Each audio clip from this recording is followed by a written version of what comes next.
बिस्मिल्लाहिर्रहमानिर्रहीम। अस्सलाम वालेकुम students. Unit number 2 MDCAT के सिलसिले में हमने स्टार्ट किया हुआ है। इसमें हमने डिफरेंट टॉपिक्स डिस्कस किए हैं, जिसमें शुरू में आपने बायोलॉजिकल मॉलिक्यूल्स, फिर उसके बाद एंजाइम्स और उसके बाद हमने क्रोमोसोम एंड डीएनए स्टार्ट किया हुआ है। इसमें आपने लास्ट जो हमने डिस्कस किया था that was process of DNA replication. ये रेप्लिकेशन प्रोसेस कैसे होता है। अब उसके बाद हमने आगे चलना है और मज़ीद हम जो कमिंग टॉपिक्स हैं उनकी तरफ आएंगे सिस्टमेटिकली। तो सबसे पहले स्टूडेंट्स, हमने before going to start our topic कि हमें ये पता होना चाहिए कि व्हाट इज़ जीन।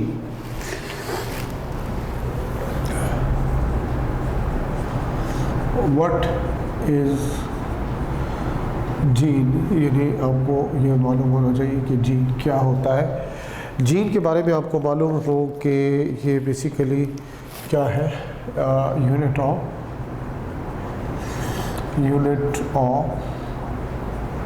इनहेरिटेंस कहते हैं इसे, यूनिट ऑफ इनहेरिटेंस भी कहते हैं। इसी तरह से इसको आप यूनिट ऑफ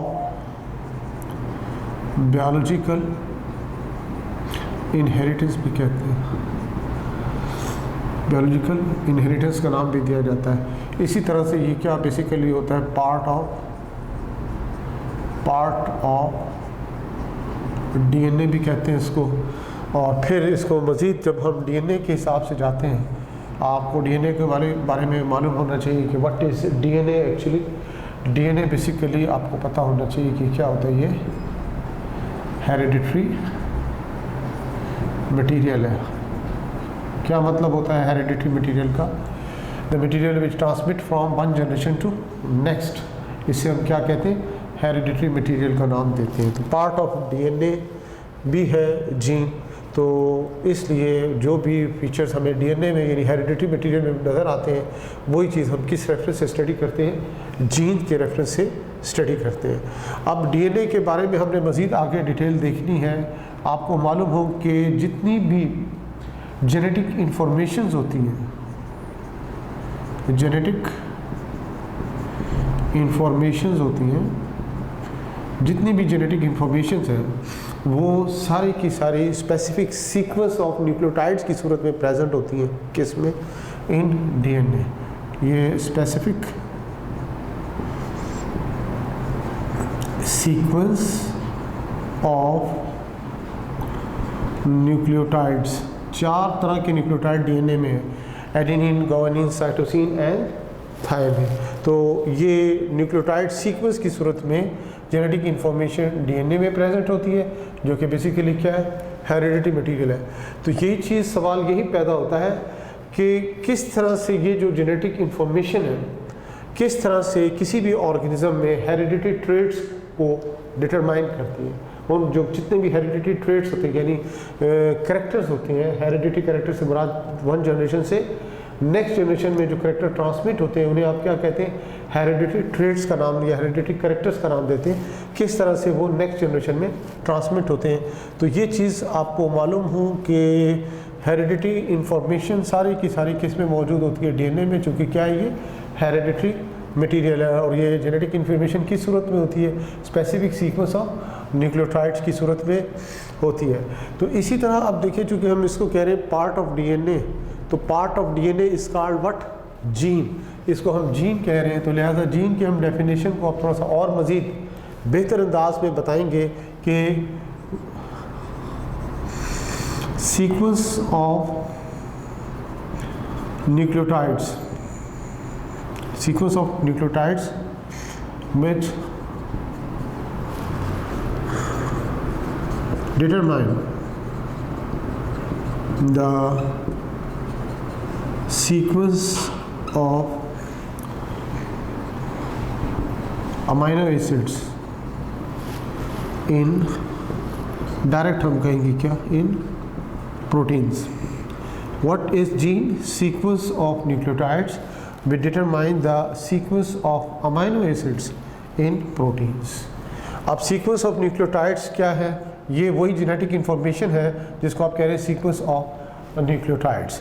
ये सीक्वेंस ऑफ न्यूक्लियोटाइड्स आगे चलकर आपने बताना होगा कि ये बेसिकली क्या होते हैं, सीक्वेंस किस सूरत में अरेंज होते हैं। ये अपने आप को ये जेनेटिक कोड की सूरत में अपने आप को ये तरतीब देते हैं, अरेंज करते हैं। और ये जेनेटिक कोड किसके लिए होते हैं, अमाइनो एसिड्स के लिए होते हैं। तो सीक्वेंस ऑफ न्यूक्लियोटाइड्स यानी जेनेटिक कोड्स जो डिटरमाइन करते हैं sequence of amino acid in protein is called what, इसको आप क्या कहोगे, जीन का नाम दोगे। तो ये आप इसको साइंटिफिक टर्म में, बायोलॉजिकल टर्म में एलेबरेट जब करोगे तो इस तरह से आप उसकी डेफिनेशन दे सकते हो। इसी तरह फिर जीन के बारे में आपको बच्चों मालूम होना चाहिए, where the genes are situated, genes कहाँ पाए जाते हैं। आपको मालूम हो जीन लोकस होता है और position of gene on chromosome is called gene locus कहलाता है। ये किस पे होता है, ऑन क्रोमोसोम्स। क्रोमोसोम्स के ऊपर जो जीन की पोजीशन होती है इसे जीन लोकस कहते हैं। इसका प्लूरल क्या होता है, जीन लोकाई। जब हम जेनेटिक्स के चैप्टर की तरफ जाएंगे और जेनेटिक्स से रिलेटेड टॉपिक्स हमने डिस्कस कर रहे हैं तो फिर इसको हम मज़ीद डिटेल से एलेबरेट करेंगे कि what is gene, what is allele, how different types of alleles are form. इसी तरह से होमोजाइगस और हेट्रोजाइगस का कॉन्सेप्ट क्या होता है, और इसी तरह से इनहेरिटेंस ऑफ जीन का क्या पैटर्न होता है वो भी आपने जेनेटिक्स में जाकर इसको मज़ीद डिटेल से डिस्कस करना होगा। यहाँ हमें इतना मालूम होना चाहिए क्योंकि हम जो टॉपिक डिस्कस करने जा रहे हैं वो क्या है, जीन एक्सप्रेशन, तो इसलिए हमें जीन का कॉन्सेप्ट होना ज़रूरी होता है। इसी तरह बच्चों ये देखो कि ये जो हम बात करते हैं कि जेनेटिक इन्फॉर्मेशन जो होती हैं वो एक जनरेशन से जब दूसरी जनरेशन में जाती हैं तो वो किस तरह से ट्रेट्स का तयन करती हैं, कैरेक्टर्स का तयन कैसे करती हैं। उसके लिए आपको पहले मैंने बताया कि डीएनए बेसिकली जिसमें तमाम हेरिडिटी इन्फॉर्मेशन मौजूद है ये डायरेक्शन दे रहा होता है, ये हिदायत दे रहा होता है, क्योंकि इसमें जो जेनेटिक मैसेज होता है वो असल जेनेटिक कोड्स होते हैं असल में, जो कि आपको मालूम है कि नेक्स्ट जनरेशन में जाते हैं किस सूरत में, अमाइनो एसिड की ख़ास है सीक्वेंस की सूरत में, यानी प्रोटीन्स की सूरत में वो हमें नज़र आते हैं ट्रेड्स। तो इसमें आपको ये मालूम हो कि डीएनए डायरेक्शन किस चीज़ की देता है, डीएनए बेसिकली डायरेक्शन दे रहा है किस चीज़ के, सिंथेसिस ऑफ प्रोटीन की, सिंथेसिस ऑफ प्रोटीन की क्या दे रहा है, डायरेक्शन दे रहा है। अब प्रोटीन्स हैं यानी ये तो हम डायरेक्ट बता रहे हैं, इसको फिर हमने डिटेल से देना है कि डीएनए से पहले आरएनए बनता है, फिर आरएनए से क्या बनती है, प्रोटीन बनता है, यानी डीएनए डायरेक्शन दे रहा है सिंथेसिस ऑफ प्रोटीन। अब ये जो प्रोटीन्स होती हैं इनके बारे में आपको मालूम हो कि प्रोटीन जो होती हैं दे आर में केमिकली ये आगे चलकर डिफरेंट इसकी नेचर्स होती हैं। कैटालिटिक प्रोटीन्स होती हैं जिनको आप क्या कहते हो, एंजाइम्स का नाम देते हो। और एंजाइम के बारे में बच्चों आपको मालूम हो कि एंजाइम्स होते हैं डिफरेंट, जितने भी हमारे बॉडी में मेटाबॉलिक रिएक्शंस होते हैं they are mostly controlled by enzymes. अब ये क्या करेंगे, ये एंजाइम्स करेंगे डिफरेंट रिएक्शंस को कंट्रोल करेंगे, डिफरेंट रिएक्शंस को कंट्रोल करेंगे। लिहाजा जब डिफरेंट रिएक्शंस कंट्रोल होंगे तो लिहाजा उससे क्या होगा कि डिफरेंट प्रोडक्ट्स बनेंगी। अब डिफरेंट प्रोडक्ट्स बनेंगी यानी डिफरेंट टाइप्स ऑफ केमिकल्स बनेंगे। फिर इन केमिकल से फिर क्या होगा कि ये केमिकल जो है फिर आपके डिफरेंट बॉडी के स्ट्रक्चर्स बिल्टअप करेंगे, डिफरेंट स्ट्रक्चर्स बिल्टअप करेंगे। अब ये जो स्ट्रक्चर्स होंगे ये हमारे क्या होंगे, स्ट्रक्चरल फीचर्स के तौर पर काम करेंगे कि अपने अपने फंक्शंस होंगे। तो लिहाजा हम ये कह सकते हैं कि हेरिडिटी इंफॉर्मेशन जो होती हैं वो किस में रिजाइड करती हैं, द डीएनए। डीएनए से ये जो हेरिडिटी इंफॉर्मेशंस होती हैं वो प्रोटीन में शिफ्ट होती हैं और प्रोटीन से जो कि केमिकली एंजाइम भी हो सकते हैं या डिफरेंट प्रोटीन्स की फॉर्म में डिफरेंट स्ट्रक्चर रोल प्ले कर रही होती हैं। Enzyme different chemical reactions control कर रहे होते हैं, उससे डिफरेंट टाइप्स ऑफ प्रोडक्ट्स और उससे फिर डिफरेंट स्ट्रक्चर्स बिल्टअप हो रहे होते हैं। तो इस तरह से हम कह सकते हैं कि किस तरह से जेनेटिक इंफॉर्मेशन जो है ये किस तरह से नेक्स्ट जनरेशन में ट्रेड्स को बनाने के लिए इस्तेमाल होती हैं। तो ये एक छोटी सी एक इंफॉर्मेशन है जो हमें साथ साथ लिंक्ड फॉर्म में पता होनी चाहिए। जब हम बात करते हैं किस चीज़ की, जीन एक्सप्रेशन की, तो हमें मालूम होना चाहिए बच्चों कि जीन एक्सप्रेशन है क्या। तो हमने जो जीन एक्सप्रेशन को यहाँ पे डिस्कस करना है वो किस रेफरेंस से स्टडी करेंगे, हम इसको स्टडी करेंगे with reference to central dogma. Central dogma, अब सेंट्रल डॉग्मा बेसिकली क्या है कि इसको हम कह सकते हैं द आइडिया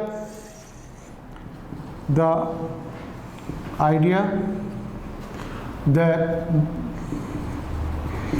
डीएनए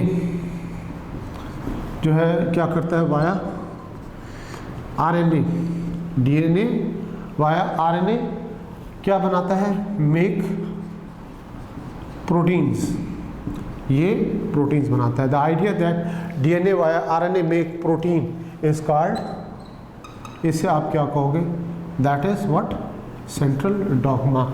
इसको आप सेंट्रल डॉग्मा का नाम देते हो, यानी ये सेंट्रल डॉग्मा कहलाएगा।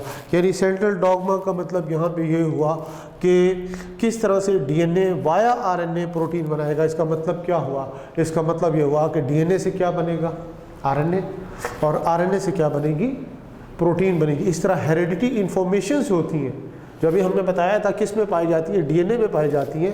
जो भी हेरिडिटी इंफॉर्मेशन है किस में, डीएनए में है, वो पहले क्या बनाएगी, आरएनए, और आरएनए से क्या बनेगी, प्रोटीन। तो लिहाजा सेंट्रल डॉग्मा के जो टू मेजर स्टेप्स हैं उनको अब हमने डिटेल से डिस्कस करना है। इसमें पहला स्टेप हम डिस्कस करेंगे अबाउट ट्रांसक्रिप्शन, और फिर इसके बाद हमने सेकंड इसका जो मेजर पार्ट है वो क्या है, translation, that is synthesis of protein, कि किस तरह से प्रोटीन बनती है, किस तरह। सबसे पहले transcription, how RNA is form from DNA, और फिर आरएनए से जो प्रोटीन बनेगी उसे हम क्या नाम देंगे, that is called what, translation. In the mean in between हमने और भी एक टॉपिक देखना होगा, उसे भी हम डिस्कस करेंगे कि जेनेटिक कोड क्या होता है, जहाँ पे यहाँ हमने रेफरेंस दिया था ना, sequence of nucleotide genetic code, इसकी पूरी डिटेल हम देखेंगे कि जेनेटिक कोड बेसिकली होता क्या है, किस तरह से अमीनो एसिड्स के लिए ये बेसिकली एक तरह से कोड का काम करता है। स्टूडेंट्स देखिए, अब जीन एक्सप्रेशन की हम बात कर रहे हैं। जीन एक्सप्रेशन में आपको मालूम हो कि हेरिडिटी इंफॉर्मेशन जो होती है वो फ्लो करती है, that is from DNA to RNA, फिर आरएनए से क्या बनती है, प्रोटीन बनती है। तो इसको हम क्या नाम देते हैं, सेंट्रल डॉग्मा का नाम भी देते हैं, अभी हमने इसके बारे में बताया था। तो अब इसका जो पहला स्टेप है उसे क्या नाम देते हैं, दैट इज़ व्हाट, ट्रांसक्रिप्शन। पहले स्टेप को हम ट्रांसक्रिप्शन का नाम देंगे। ट्रांसक्रिप्शन में क्या होगा कि ट्रांसक्रिप्शन में जो आपके पास डीएनए है, इससे आरएनए बनेगा, डीएनए से आपके पास आरएनए बनेगा। तो इसके लिए कुछ इसमें हमने चीज़ें साथ साथ डिस्कस करनी है कि सबसे पहली चीज़ आपको मालूम हो कि ये ट्रांसक्रिप्शन का प्रोसेस सेल में होता कहाँ पे है, यानी the site of occurrence of transcription. अब इसके लिए आपको पता हो कि जब हम इसमें प्रोकैरियोटिक सेल की बात करें, प्रोकैरियोटिक सेल, तो प्रोकैरियोटिक सेल में आपको मालूम होगा कि नो न्यूक्लियस, इनमें न्यूक्लियस चूँकि नहीं होता तो लिहाजा ट्रांसक्रिप्शन का प्रोसेस कहाँ पे होगा, डायरेक्टली इनटू द साइटोप्लाज्म में होगा, यानी साइटोप्लाज्म से मुराद साइटोसोल और साइटोप्लाज्म में होगा। किस में, इन केस ऑफ। इसी तरह से अगला स्टेप कौन सा होता है, that is translation, synthesis of protein भी कहाँ पे होगा, इन दी साइटोप्लाज्म होगा। अब आ जाए किसकी बात करेंगे, यूकैरियोटिक सेल। यूकैरियोटिक सेल में आपको मालूम है कि न्यूक्लियस प्रेजेंट है, तो कहाँ पे होगा ये ट्रांसक्रिप्शन का प्रोसेस, यानी डीएनए से आरएनए का बनने का प्रोसेस होगा in the nucleus of the cell होगा। और साथ साथ ये भी मालूम हो कि किस स्टेज पे होगा, सेल साइकिल के इंटरफेस में होता है ये, और इंटरफेस में भी आपको मालूम होना चाहिए ड्यूरिंग में G1 फेज़ भी हो सकता है, इसी तरह G2 फेज़ में भी हो सकता है। और ये भी आपको साथ साथ बताया था कि कुछ सेल जो होते हैं G1 फेज़ से, यानी गैप 1 फेज़ से आउट हो जाते हैं और G0 फेज़ में चले जाते हैं। तो कुछ सेल्स में ये जो ट्रांसक्रिप्शन का प्रोसेस है वो G0 फेज में भी हो सकता है। तो याद रखिएगा कहाँ पे होगा, न्यूक्लियस में होगा। किस दौरान होगा, इंटरफेज के दौरान होगा। इंटरफेज में कब होगा, G1 फेज, G2 फेज, और ये जो सेल G1 फेज से G0 फेज में चले जाते हैं, G0 फेज में भी ये हो सकता है। तो ये भी बड़ा अहम पॉइंट है, आपको पता होना चाहिए कि ट्रांसक्रिप्शन का प्रोसेस प्रोकैरियोटिक सेल में कहाँ होता है और यूकैरियोटिक सेल में कहाँ होता है। अब इसके लिए बच्चों आगे चलते हैं। अब हमें मालूम हो कि डीएनए डबल हेलिकल स्ट्रक्चर होता है। डीएनए डबल हेलिकल स्ट्रक्चर है। ये डीएनए हम इस तरह सिंपली शो कर रहे हैं, ये आपके सामने डबल स्ट्रैंडेड, ये हमने क्या शो किया है, डीएनए शो किया। इसका छोटा सा पार्ट ले लेते हैं, द पार्ट ऑफ डीएनए। ये हमने इसका पार्ट ऑफ डीएनए शो किया है, ये हमारे पास पार्ट ऑफ डीएनए। ये इसका हम 5 प्राइम शो करते हैं, this one is the 3 prime. ये इसका 3 प्राइम है तो ये इसका क्या होगा, 5 प्राइम होगा। एंटी पैरेलल स्ट्रैंड्स होते हैं, आपको मालूम होना चाहिए। इसमें एक और अहम पॉइंट जो आपने ट्रांसक्रिप्शन के लिए नोट करना होगा बच्चों, वो ये होगा कि हमेशा याद रखिएगा डीएनए रेप्लिकेशन, इससे पहले हमने डिस्कस किया था, डीएनए के 2 स्ट्रैंड होते हैं और दोनों स्ट्रैंड जो होते हैं डीएनए टेम्पलेट के तौर पर काम करते हैं। इसका मतलब ये होता है दोनों जो डीएनए के स्ट्रैंड्स होते हैं वो पेरेंटल स्ट्रैंड्स होते हैं और हर स्ट्रैंड से एक उसका कॉम्प्लीमेंट्री स्ट्रैंड यानी डॉटर स्ट्रैंड बनता है। यानी 2 स्ट्रैंड डीएनए के हैं, दोनों के किस तौर पर काम करते हैं, both serve as a template strands. तो लिहाजा ये हमें मालूम है। लेकिन जब हम ट्रांसक्रिप्शन की बात करेंगे तो ट्रांसक्रिप्शन में आप याद रखिएगा कि आपके सामने ये कितने स्ट्रैंड्स हैं, 2 स्ट्रैंड्स हैं। इसमें एक स्ट्रैंड जो होता है वो इसकी ट्रांसक्रिप्शन होती है और एक स्ट्रैंड की ट्रांसक्रिप्शन नहीं होती। जैसे मिसाल के तौर पर हम कहते हैं ये स्ट्रैंड जो है ये बेसिकली इसका कौन सा स्ट्रैंड है, इसको हम टेम्पलेट स्ट्रैंड कहते हैं। टेम्पलेट स्ट्रैंड कहलाता है। टेम्पलेट स्ट्रैंड को इसके और भी बहुत से फिर नाम बनते हैं। ये क्या कहलाता है, इसको आप नॉन कोडिंग स्ट्रैंड का नाम भी दोगे। ये एंटीसेंस स्ट्रैंड भी कहलाता है। एंटीसेंस स्ट्रैंड, टेम्पलेट स्ट्रैंड भी कहते हैं इसको, नॉन कोडिंग स्ट्रैंड का नाम भी दिया जाता है। ये एंटीसेंस स्ट्रैंड का नाम भी कहलाता है। जबकि ये वाला जो स्ट्रैंड है डीएनए का, दिस स्ट्रैंड, इसके बारे में आपको मालूम हो कि ये स्ट्रैंड जो होता है बेसिकली इसको आप कोडिंग स्ट्रैंड का नाम दोगे, ये कोडिंग स्ट्रैंड कहलाता है।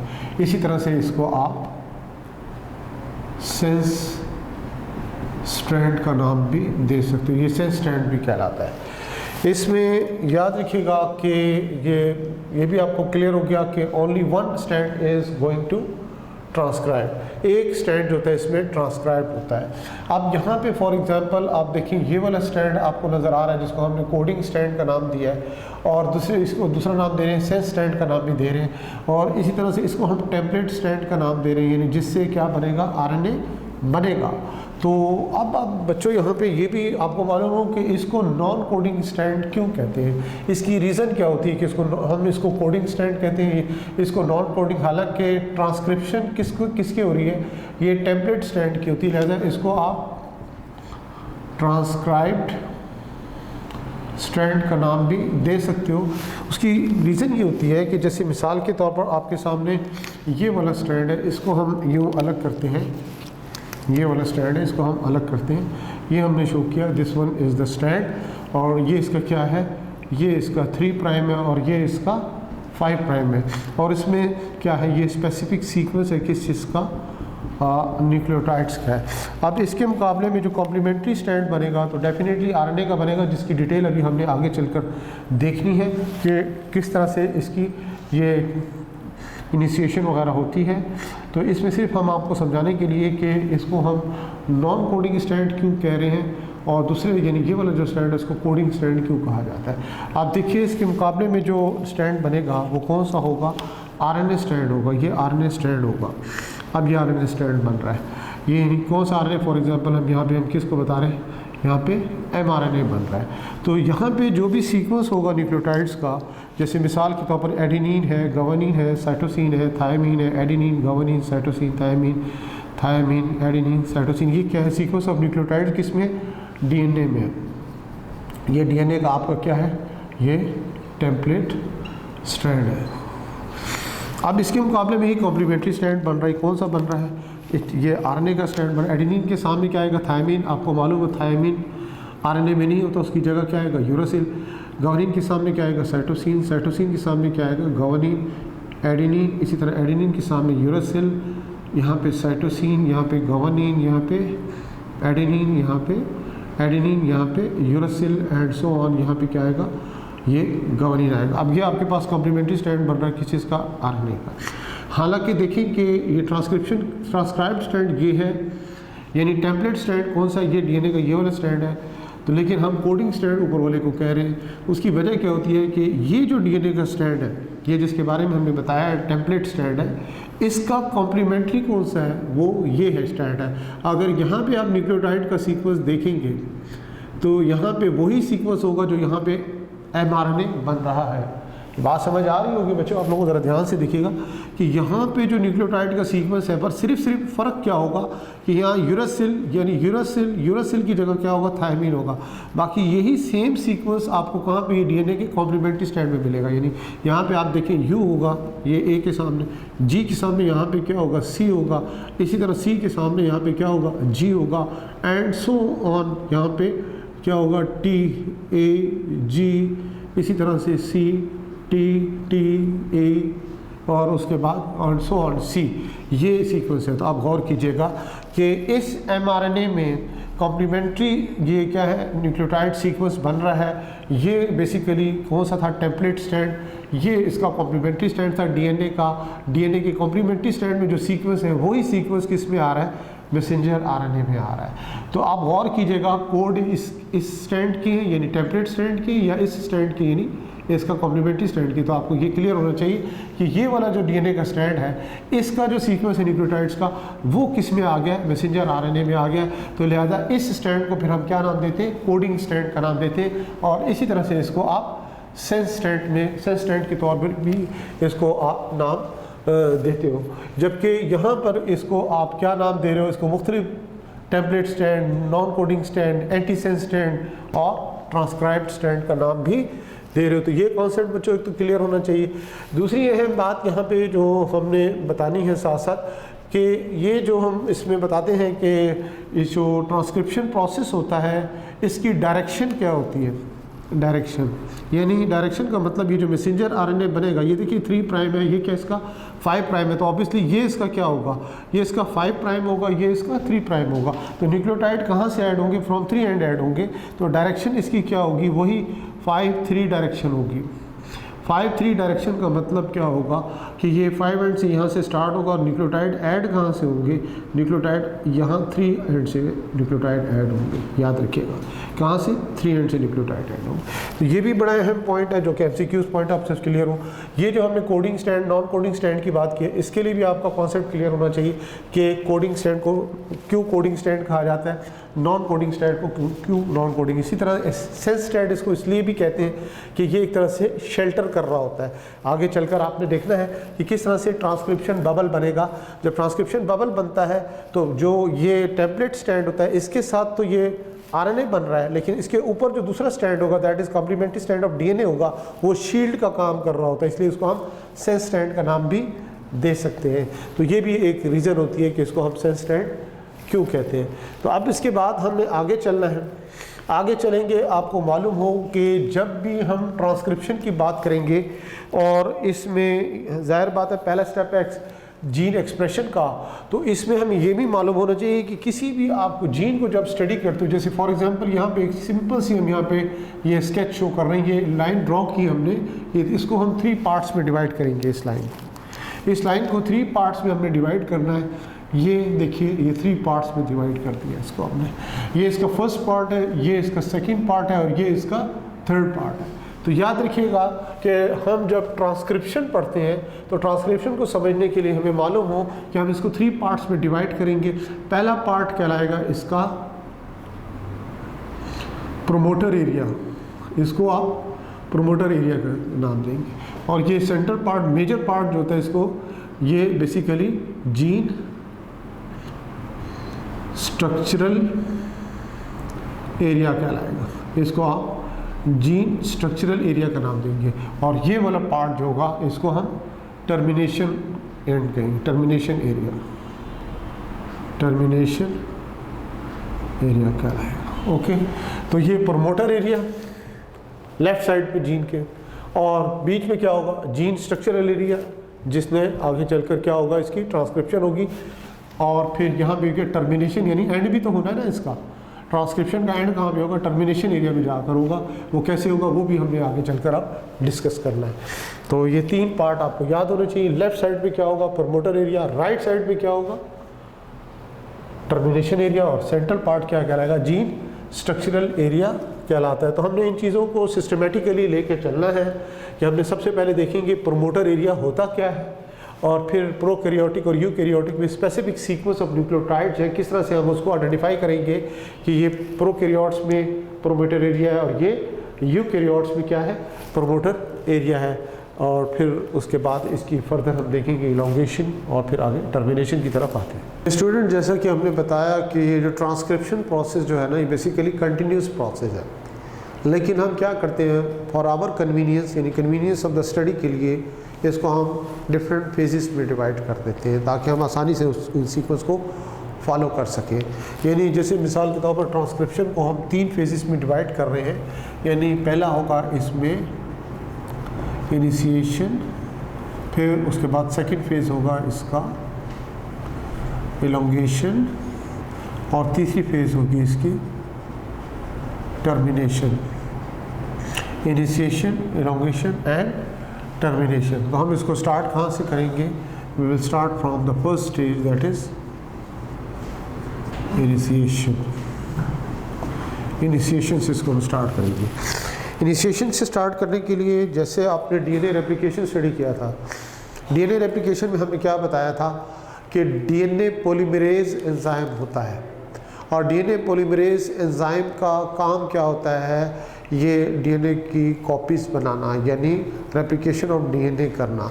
और उसके लिए ये भी हमने बताया था कि डीएनए पॉलीमरेज को रेप्लिकेशन प्रोसेस स्टार्ट करने के लिए उसको एक क्या चाहिए होता है, कॉम्प्लीमेंट्री स्ट्रैंड चाहिए होता है, यानी कि जब तक प्राइमर नहीं होगा डीएनए पॉलीमरेज इनिशिएट नहीं कर सकता किस चीज़ को, डीएनए रेप्लिकेशन को। लेकिन यहाँ पे सिचुएशन थोड़ी सी डिफरेंट है। यहाँ पे जो डीएनए से आरएनए ने बनना है, इसके लिए प्राइमर रिक्वायर्ड नहीं होता, इसको क्या चाहिए होता है, स्पेसिफिक रीजन होता है। जैसे अभी हमने बताया था प्रोमोटर एरिया, जब जीन का स्ट्रक्चर में शो किया था तो लेफ्ट साइड पे क्या होता है, प्रोमोटर एरिया। तो इसको पहले क्या चाहिए होता है, बेसिकली प्रोमोटर एरिया रिक्वायर्ड होता है। प्रोमोटर एरिया किसके लिए रिक्वायर्ड होता है, जहाँ यानी वो साइट होती है जहाँ पर आरएनए पॉलीमरेज एंजाइम ने आकर अटैच होना होता है। अब प्रोमोटर एरिया क्या है, मैंने शुरू में आपको बताया इससे पहले कि ये जीन के लेफ़्ट साइड पर जो पार्ट होता है उसे हम क्या कहते हैं, प्रोमोटर एरिया होता है। यहाँ पे स्पेसिफिक सीक्वेंस होता है किस चीज़ का, न्यूक्लियोटाइड्स का, उसको हम रिकॉग्नाइज करते हैं प्रोकैरियोट्स के हिसाब से और फिर यूकैरियोट्स के हिसाब से। जैसे एग्जांपल के तौर पर यहाँ हम प्रोकैरियोट्स की बात करें, प्रोकैरियोट्स की हम बात करेंगे, तो प्रोकैरियोट्स में ये जो एरिया होता है इसको हम किस तरह से आइडेंटिफाई करते हैं, इसको जैसे मिसाल के तौर पर TTGACA, इसको हम -35, ये नेगेटिव साइन शो करेंगे, नेगेटिव साइन शो करना होगा, ये 35 सीक्वेंस कहलाता है। ठीक है जी। इसी तरह से प्रोकैरियोट्स में एक और सीक्वेंस होता है, इसको हम क्या कहते हैं, TATAAT,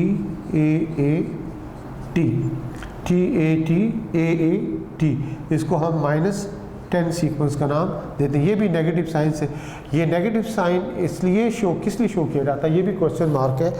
याद रखिएगा कि हमने इसमें बताया है कि जीन, ये प्रोमोटर एरिया कहाँ पर होता है, ये जीन के लेफ़्ट साइड पर होता है। तो जब लेफ़्ट साइड पर होगा, यानी लेफ़्ट साइड पे जब होगा तो उसको आप इससे किस साइन इसको शो करेंगे, नेगेटिव साइन से शो करते हैं। स्पेसिफिक सीक्वेंस ऑफ न्यूक्लियोटाइड्स को बेसिकली ये -35 और -10 रिप्रेजेंट करते हैं इन केस ऑफ प्रोकैरियोट्स। इसी तरह अगर हम यूकैरियोट्स की बात करें, यूकैरियोट्स, अब यूकैरियोट्स में क्या होता है कि जो ये इसका प्रोमोटर एरिया है इसको नाम देते हैं माइनस ये 75 सीक्वेंस का नाम, और इसी तरह से ये माइनस क्या होता है 25 सीक्वेंस कहलाता है। यहाँ पे क्या था 35 और 10, यहाँ पे क्या है 75 और 25। अब इसके लिए याद रखिएगा कि 75 के लिए इसको नाम क्या देंगे, बेसिकली क्या होता है ये CAAT, कार्ट बॉक्स भी कहते हैं इसको कार्ट बॉक्स का नाम भी दिया जाता है। इसी तरह से -25 के लिए हम क्या यूज़ करते हैं TATA बॉक्स, टाटा बॉक्स भी इसको कहते हैं, टाटा बॉक्स। -25 सीक्वेंसेस को नाम दिया जाता है। तो ख्याल कीजिएगा बच्चों, इसमें आपने नेशनल बुक फाउंडेशन में with reference to this card box जो डिस्कस स्टडी किया हुआ दैट इज़ विद -70 सीक्वेंस, जबकि पंजाब टेक बुक बोर्ड में UHS के हवाले से आप जाएंगे तो ये क्या होता है -75 सीक्वेंस होता है। So don't be confused in this figure. तो ये भी आपको पॉइंट क्लियर होना चाहिए। तो लिहाजा ये आपको क्लियर हो कि in case of transcription RNA polymerase enzyme does not required but primer, it needs promoter area, और promoter area basically किसका पार्ट होता है, पार्ट ऑफ DNA होता है। और फिर एक और इंटरेस्टिंग बात आपसे पूछी जाती है कि ये जो आपको दिया गया है प्रोमोटर एरिया, ये शो किया गया है, ये जो प्रोमोटर एरिया में सीक्वेंस ऑफ न्यूक्लियोटाइड बताया गया है, अभी मैंने आपको बताया था कि DNA के 2 स्ट्रैंड होते हैं, एक होता है इसका कोडिंग स्ट्रैंड और दूसरा कौन सा होता है, नॉन कोडिंग स्ट्रैंड। ठीक है जी। तो आपसे ये भी पूछा जा सकता है TTGACA in prokaryotes is the promoter site. अब ये प्रोमोटर साइट DNA के तो 2 स्ट्रैंड हैं, आपसे ये पूछा जा सकता है whether it is part of coding strand और it is part of what, template strand. तो क्या आंसर होगा इसका बच्चों, ये आपने खुद इसका आंसर देना, ये भी आपका MCQ है। It's a part of coding strand. ये किसका पार्ट होता है, कोडिंग स्ट्रैंड। जो आपको सीक्वेंस दिया गया है इस पार्ट ऑफ कोडिंग स्ट्रैंड। इसका कॉम्प्लीमेंट्री हम ज़रूर शो करेंगे। तो जाहिर बात है कॉम्प्लीमेंट्री जो होता है जिससे क्या बनेगा, आगे चलकर जीन स्ट्रक्चर एरिया स्टार्ट हो जाता है, और जीन स्ट्रक्चर एरिया से फिर आगे आप देखते हैं इलोंगेशन प्रोसेस स्टार्ट होता है। इलोंगेशन प्रोसेस को फिर हमने इसके बाद आगे चलकर देखना है। तो यहाँ तक आपको क्लियर हो। अब इसके बाद बच्चों हमने बात करनी है किस चीज़ की, RNA पोलीमरेज एंजाइम की। RNA polymerase enzyme, RNA polymerase enzyme. RNA polymerase enzyme के बारे में आपको ये बात क्लियर हो। RNA के बारे में हम पहले डिस्कस कर चुके हैं। You know that how many types of RNAs are there. RNA की कितनी किस्में होती हैं, 3 टाइप्स आप डिस्कस करते हो। एक इसमें क्या होता है, नंबर 1 rRNA, दूसरा इसमें कौन सा होता है mRNA, और तीसरा इसमें कौन सा होता है, दैट इज़ tRNA। 3 किस्म के RNA होते हैं। अब जहाँ तक RNA पोलीमरेज एंजाइम का ताल्लुक है, तो इन केस ऑफ प्रोकैरियोट्स, अगर हम प्रोकैरियोट्स की बात करें ना, प्रोकैरियोट्स में in case of prokaryotes only one type of RNA polymerase enzyme is required to make all 3 types of RNAs, rRNA, mRNA and tRNA. But in case of eukaryotes, there are 3 types of RNAs. There are 3 types of RNAs in case of eukaryotes. In eukaryotes, there are 3 types of RNA. That is RNA polymerase 1, इसके बाद आ जाएगा RNA polymerase 2, इसी तरह तीसरा आ जाएगा RNA polymerase 3। 3 किस्म के polymerase enzyme है, RNA polymerase 1, RNA polymerase 2 and RNA polymerase 3। सबसे पहले देखिए RNA polymerase 1, इसमें क्या बनाएगा, rRNA। इसी तरह से RNA polymerase 2 ये बनाएगा mRNA, और जबकि RNA polymerase 3 is responsible to make tRNA यानी ट्रांसफर RNA। तो क्या बताया हमने कि प्रोकैरियोट्स में क्या है कि only one type of RNA polymerase is there which are responsible to make all three types of RNA, but in case of eukaryotes there are three types of RNA polymerase 1, 2 and 3, and RNA polymerase 1 is responsible to make rRNA, RNA polymerase 2 is responsible to make mRNA, and RNA polymerase 3 is responsible to make tRNA। ये भी आपके MCQs है, multiple choice question में ये भी बड़ा अहम question होता है जो पूछा जाता है। एक सिंपल क्वेश्चन है, जैसे बहुत आसान क्वेश्चन यहाँ पे क्या बनेगा कि RNA polymerase 1 and RNA polymerase 2 are responsible to make, अब कोई से दो RNA टाइप्स ऑफ RNA दिए, rRNA mRNA, RNA tRNA, mRNA tRNA, तो आपको करेक्ट ऑप्शन का पता होना चाहिए। सिर्फ एक का अलग अलग भी पूछा जा सकता है, दो का अलग अलग भी पूछा जा सकता है, इसी तरह तीनों, जैसे मिसाल के तौर पर क्वेश्चन आया RNA polymerase 1, 2 and 3 are responsible to make systematically यानी तरतीब के साथ rRNA, mRNA, tRNA, एक तो ये करेक्ट सीक्वेंस हो गया। अब उसके बाद मजीद जो तीन बनेंगे वो क्या है, RNA tRNA mRNA, RNA mRNA tRNA, ये तो करेक्ट था, फिर उससे mRNA tRNA rRNA, फिर tRNA rRNA एंड mRNA, इस तरह से सीक्वेंस को चेंज करके कोई एक सीक्वेंस तो सही होगा लेकिन बाकी जो होंगे ऑप्शंस क्या होंगी, गलत होंगी। तो इस तरह से भी क्वेश्चन बच्चों आ सकता है, इसका भी आपने ख़ास ख्याल करना है MCQs पॉइंट ऑफ व्यू से। तो ये सारी इंफॉर्मेशन टाइप चीज़ें थी जो आपको साथ साथ हम बता रहे हैं। अब इसमें याद रखना कि यहाँ पे चूँकि हम डिस्कस कर रहे हैं ख़ास तौर पर किसको, प्रोकैरियोटिक सेल में क्या चीज़ ट्रांसक्रिप्शन प्रोसेस को यहाँ पे डिस्कस कर रहे हैं। यहाँ पे भी हमने किसका स्ट्रक्चर बताना है, RNA पोलीमरेज का, RNA पोलीमरेज, इसके स्ट्रक्चर के बारे में बताएंगे। इसका जो मॉलिक्यूल होता है, इसमें इसके मॉलिक्यूल में फर्दर क्या होते हैं, इसके सब यूनिट्स भी होते हैं, जैसे यहाँ पे हम इसका स्ट्रक्चर यहाँ पे आपको रफली शो करते हैं।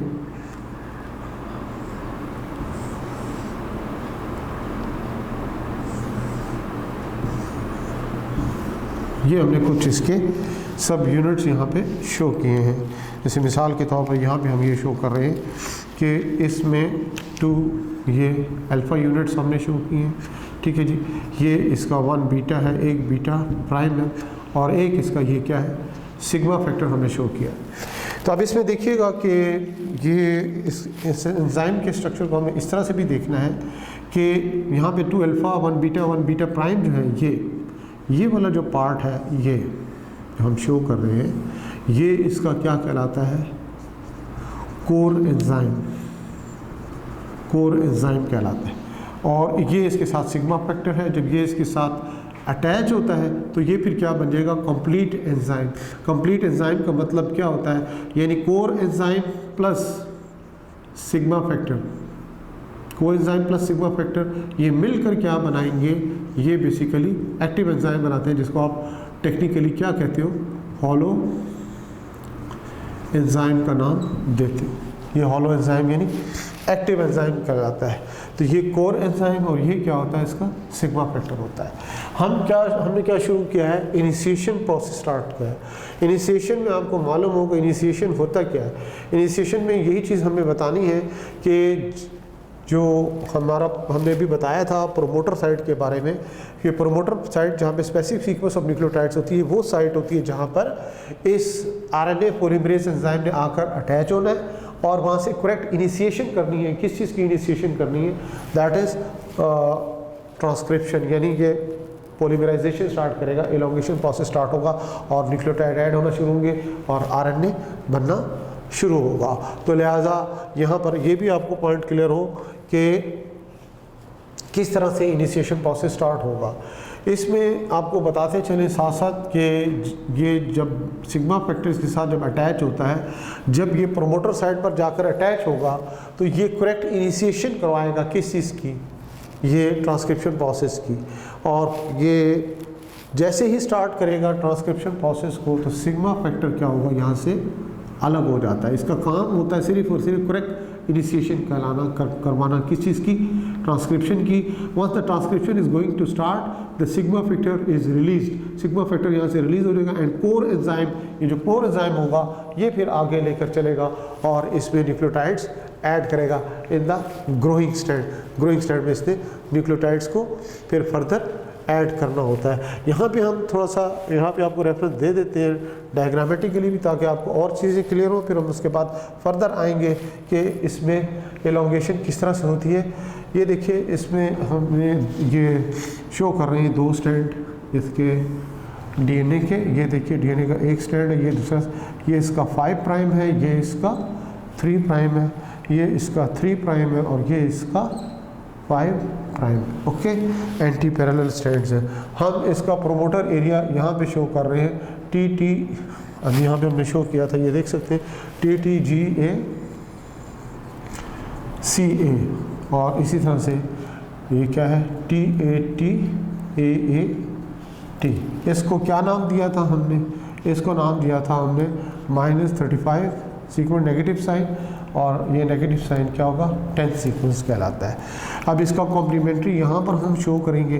थायमीन के सामने क्या आएगा एडेनिन, इसी तरह थायमीन के सामने क्या आएगा एडेनिन, गवानीन के सामने क्या आएगा साइटोसिन, एडेनिन के सामने क्या आएगा थायमीन, और साइटोसिन के सामने क्या आएगा गवानीन, एडेनिन के सामने क्या आएगा थायमीन। इसी तरह से यहाँ देखिए थायमीन के सामने एडेनिन, इसी तरह से थायमीन एडेनिन थायमीन थायमीन, और ये कॉम्प्लीमेंट्री स्ट्रैंड बन जाता है। इसको मज़ीद अगर हम आगे शो करना चाहें तो ये देखिए इसका ये राइट साइड है, ये फॉर एग्जांपल यहाँ पे हमने शो किया है A, तो ये राइट साइड पे आ जाएगा। इसको प्लस से शो करेंगे, इसका कॉम्प्लीमेंट्री कैट T, ये इसका क्या होता है बेसिकली स्टार्ट पॉइंट होता है। 5 एंड है तो ये इसका 3 एंड है, ये इसका 3 एंड है तो ये इसका क्या है 5 एंड है। तो इसको हम बेसिकली क्या कहते हैं, ये सारा का सारा एरिया क्या कहलाएगा, इसको आप ये इसका प्रोमोटर एरिया कहलाता है। इसको आप प्रोमोटर एरिया का नाम देंगे। ये वो जगह होती है कि जहाँ पर इस RNA पॉलीमरेज ने आकर अटैच होना है, और जैसे ही अटैच होगा इनिशिएशन करवाएगा कौन, सिग्मा फैक्टर किस चीज़ की, तो ये ट्रांसक्रिप्शन की, और उसके बाद सिग्मा फैक्टर इससे अलग हो जाएगा। कोर एंजाइम फिर इसको लेकर आगे ट्रांसक्रिप्शन प्रोसेस को लेकर आगे की तरफ चलेगा। तो यहाँ तक आपको क्लियर हो जाए तो आप इस पर बात हमने जो एलोंगेशन स्टार्ट करनी है तो उसमें आपको बताना होगा कि एलोंगेशन कैसे होती है, किस तरह से हमने इसका बताना होगा कि जिस जगह पे RNA पॉलीमरेज एंजाइम आकर अटैच हुआ है, DNA के 2 स्ट्रैंड होते हैं ना, जहाँ पर आकर RNA पॉलीमरेज अटैच होगा, इसकी फिर प्रॉपर्टीज़ हैं। पहले ये श्रिंक फॉर्म में होता है, फिर ये थोड़ा सा रिलैक्स होकर फैल जाता है। जब फैलता है तो फिर DNA के 2 स्ट्रैंड लूज़ हो जाते हैं, लूज़ होने के बाद 2 स्ट्रैंड उससे अलग होते हैं, और ये RNA पॉलीमरेज जिस जगह अटैच होता है DNA के साथ, उस जगह एक बबल लाइक स्ट्रक्चर बन जाता है, जिसको आप ट्रांसक्रिप्शन के नाम से ही क्या नाम दोगे, ट्रांसक्रिप्शन बबल का नाम दोगे। जैसे आपने DNA रेप्लिकेशन में क्या पढ़ा था, रेप्लिकेशन बबल, यहाँ पर क्या बनेगा ट्रांसक्रिप्शन बबल। लेकिन यहाँ पर याद रखिएगा रोल किसका आएगा, RNA पॉलीमरेज एंजाइम का रोल आएगा कि जब ये जाकर अटैच होता है DNA स्ट्रैंड के साथ, तो DNA स्ट्रैंड जो होते हैं लूज होते हैं और वो अलग हो जाते हैं, and the bubble like structure is form, that is technically called what, transcription bubble का नाम देते हैं। तो अब इसके बाद हमने आगे चलना है, इसको डायग्रामेटिकली मैं लेकर चलूँगा कि इसको डायग्रामेटिकली किस तरह से हमने रिप्रेजेंट करना है।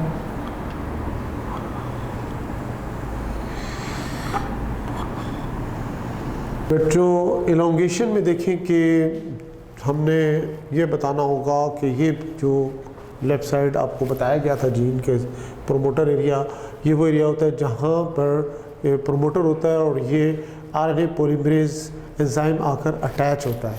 तो आप देख सकते हैं कि कुछ एरिया यहाँ पे कवर चूँकि हो चुका है, तो इसी हिसाब से हमने यहाँ पे शो किया है कि कुछ mRNA भी बन चुका है। What is this, this is mRNA। यहाँ पे ये mRNA भी कुछ बन चुका है। तो ये आप देख सकते हैं कि ये डायरेक्शन भी आपको नज़र आ रही है कि from left to right, left to right क्या है, डायरेक्शन ऑफ ट्रांसक्रिप्शन है। ये हमने एरो से यहाँ पे शो किया है, डायरेक्शन ऑफ ट्रांसक्रिप्शन।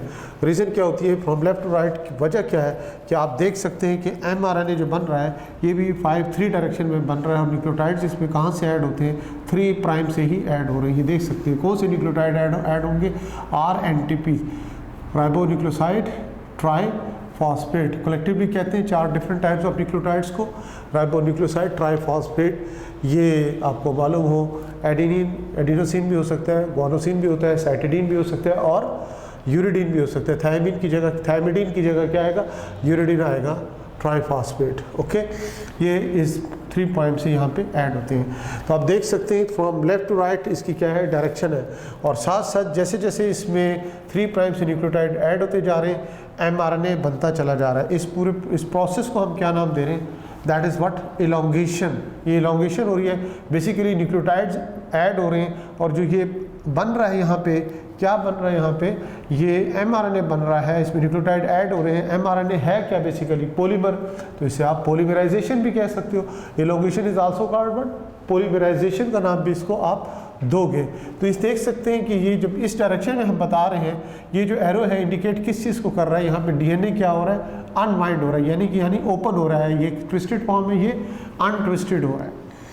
इसी तरह से फिर हमने सारी चीज़ें आपको क्लियर की थी कि कोडिंग स्टैंड कौन सा होता है, सेंस स्टैंड भी कहते हैं इसको, और ये कौन सा होता है, इसका basically template stand, non coding stand, anti sense stand का नाम भी इसको हम देखते हैं। तो इस तरह ये कोडिंग और नॉन कोडिंग स्टैंड का आपको कॉन्सेप्ट मज़ीद क्लियर हो जाता है। प्लस उसके साथ साथ आप देखिए कि जिस एरिया में ये जो टेम्पलेट स्टैंड है, यानी ये DNA का जो स्टैंड, इसको टेम्पलेट स्टैंड कह रहे हैं, ये नॉन कोडिंग स्टैंड है, इसके साथ ये हाइब्रिडाइजेशन हो रही है किस चीज़ की, mRNA की। तो ये जिस एरिया में DNA के साथ mRNA के ये स्टैंड बनते हैं और ये क्या बनता है, हाइब्रिड बन जाता है, इसको RNA DNA हाइब्रिड का नाम भी दिया जाता है। इस रीजन को क्या कहेंगे, RNA DNA हाइब्रिड रीजन का नाम देते हैं। इस तरह यहाँ से ये ऐड होते जाते हैं और यहाँ से फिर ये बाहर प्रोट्रूट आउट, प्रोट्रूट का मतलब होता है कि स्पेसिफिक साइट होती है किसमें, RNA पॉलीमरेज एंजाइम में, जहाँ सर ये प्रोट्रूट आउट यानी बाहर निकलता जाता है। तो ये प्रोसेस को हम क्या कहेंगे, इलॉन्गेशन या फिर पॉलीमराइजेशन का नाम देते हैं। तो ये क्या था, सेकंड फेज था किस चीज़ का, ट्रांसक्रिप्शन का। फिर उसके बाद लास्ट इसमें आ जाता है टर्मिनेशन।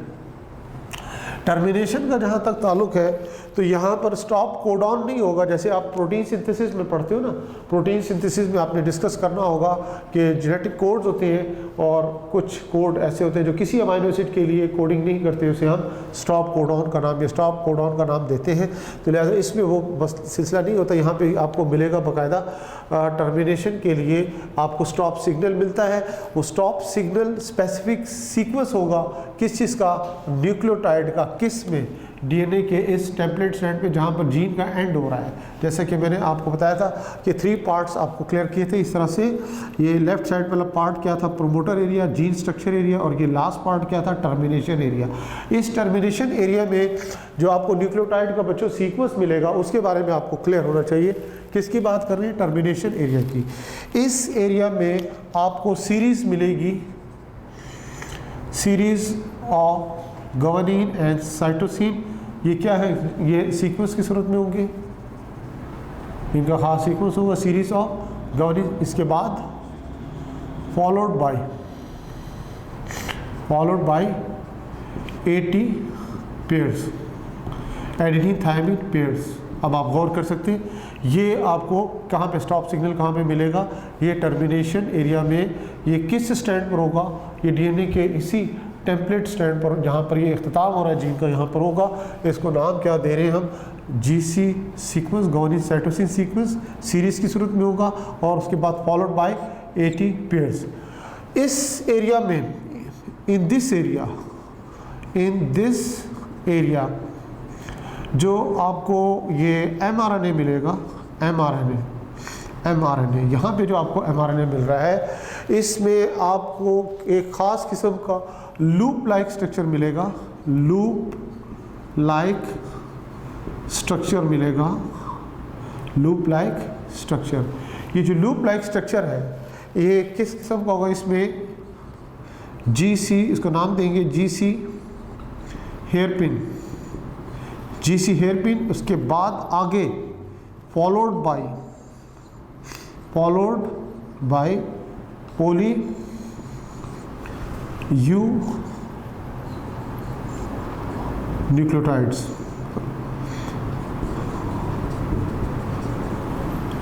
कौन सी nucleotide? Uracil nucleotides. Poly mean many, बड़ी ज़्यादा तादाद में क्या होंगे ये पोली मीन मैनी क्या होंगे इसमें, ये यूरिडीन ट्राइफॉस्फेट यानी यूरासिल न्यूक्लियोटाइड्स यहाँ पर मौजूद होंगे, जिसको आप पोली यू न्यूक्लियोटाइड्स का नाम देंगे। तो देख सकते हैं टर्मिनेशन कहाँ पर होगी, स्टॉप्स सिग्नल कहाँ पर मिलेगा आपको, एंड ऑफ द जीन, जिसको हम टर्मिनेशन एरिया का नाम दे रहे हैं। यहाँ पे सीरीज होगी गुआनिन साइटोसिन सीक्वेंस की, उसके बाद फॉलोड बाय एटी बेरल होगा। इस रीजन में जो एमआरएनए बनेगा, इस रीजन में जो एमआरएनए बनेगा, इसमें क्या होगा, लूप लाइक स्ट्रक्चर होगा।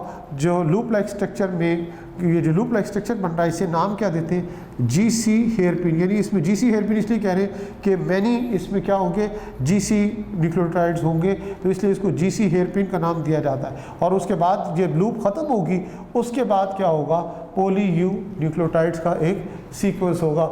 जैसे ये हमने एमआरएनए यहाँ पे शो किया है ना, अब आप गौर करें, यहाँ पर मैं इस एमआरएनए को शो करता हूँ। ये देखिए डायग्रामेटिकली कि ये मिसाल के तौर पर आपके पास क्या है, एमआरएनए बन रहा है ये।